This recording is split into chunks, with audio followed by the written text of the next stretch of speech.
When stars remember love, the prologue, the girl with our hearts. The war has ended, but its echoes still wander the world like legless ghosts. In the twilight lune of an old floodlight city, a lone figure walked beneath flickering holograms. Her silver eyes reflected broken towers tangled with Krytos' wise, and the drifting memories projected into the air. Voices of soldiers long gone whispered through the wind, repeating their final messages over and over. Her name was Luna. She moved with measured precision, her silver hair untouched by age, her expression calm and distant. Embedded beneath her skin were growing runes and artificial circuits, the mark of a made technician, a being created to synchronize with the ancient magic cause that once controlled the hollows.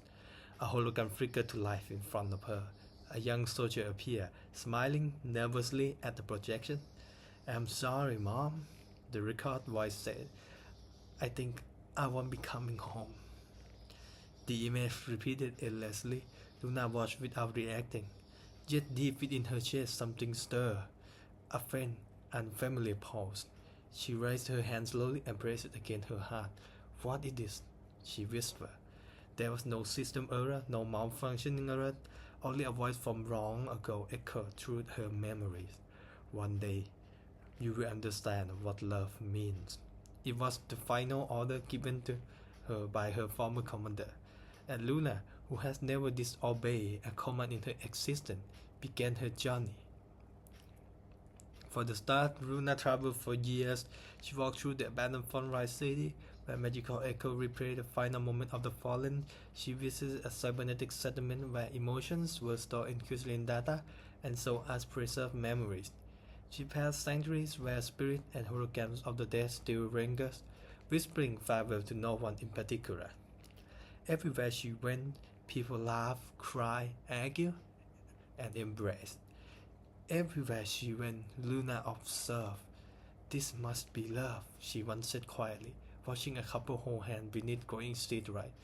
But no matter how closely she studied them, she could not understand what connected those actions to the strange warmth beginning to awaken inside of her. Her system identified it as an anomaly. She identified it as a confusion. The borderland waste was silent beneath the pale dark sky. Luna detected movement before a dormant horn was activated nearby. She stepped forward, ready to interface with its core, but a bird struck first, the hollow coughed in a shower of sparks. A man stood there between Luna and the fallen machine. "You shouldn't wander here," he said, lowering his weapons. "These things still remember their enemies." Luna studied him carefully. The artificial marking along his neck and the remnant of neural connector beneath his skin identified him immediately. "You are one of the marked," she said. The man stiffened slightly before exhaling. "I was," he replied. "Name's Aurora, by the way." Luna nodded once. "I am Luna." Aurora looked at her more closely. Recognition dawned in his eye. "You are a main interface unit," he said quietly. "Yes," Luna answered. "I was created for the war." Aurora laughed softly. Not with humor, but bitterness. "Then I guess neither of us has a place anymore." Then the next, they agreed to travel together after that. Aurora guided Luna to the remains of marked settlements, now abandoned and overgrown. Names were etched into metal doors, memorial to soldiers who has never been acknowledged as human during the war. "They were my comrades," Aurora said, with his voice low. "They said we were expendable." "They matter to you," Luna replied. Aurora looked away. "That's what hurts." At night, while Aurora slept restlessly, Luna remains awake, replaying stored battle data and fragments of conversation she could not forget. One evening, as they sat beside a small fire, Aurora asked, "Do you ever feel afraid?" "No," Luna answered. Fear was removed from my desire." Aurora stared into the flame. "Then you are braver than I will be." Luna watched the flame flicker. "It is inefficient," she said. Aurora smiled faintly, "but it's warm." Luna reached toward the flame, but hesitated. As the next morning occurred, the sky fractured as they approached. A massive distortion twisted the air ahead. A storm of corrupted data and magic knows at the Umbral singularity. It was formed from the emotional residue of the fallen soldiers, feeding endlessly on regret and wrath. Aurora B trembled. It feels like drowning. Luna's system fluctuated wildly. Its response to emotional density, she said. Your emotions are overwhelming. Mine are incomplete. Then we face it together, Aurora said. Inside the singularity, Mimula fragments floated like drifting star. Voice overlap, laughter, scream, whisper apologies. Aurora collapsed to his knee when he saw Asha showing his younger self holding a dying comrade. I once promised I'd protect them, he whispered, but I failed. Luna knelt beside him. I do not fully understand love, she said softly, but I recognize the voice it leaves behind.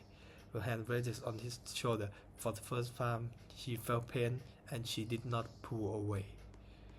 Next, when we went their hearts awoken at the core of singularity floated a massive crystalline heart, pulsing with sorrow. If you touch that, Aurora warned Luna, you feel everything at once. Luna stepped forward anyway. Then I will finally understand. She pressed her hand against the core. Memories flooded her mind. Devotion without reward. Promises kept until the death. Hands held in darkness, Luna cried out, collapsing into Aurora's arms. It hurts, she whispered, but I don't want it to stop. Aurora held her tightly. I'm here, he said. You are not alone in this. The singularity stabilized. The storm dissolved into stardust. After that, the world slowly healed. Cities rebuilt. Names were honored. The mark will finally remember. When offered the chance to restore her emotional remitter, Luna refused. I choose to feel, she said.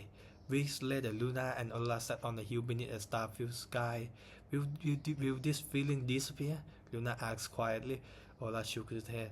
No, it changes, but it will always stay. Luna leaned against him. I believe, she said softly. This is how love begins. Together they continue walking, not as weapons of war, but as two people learning what it meant to live. Thank you.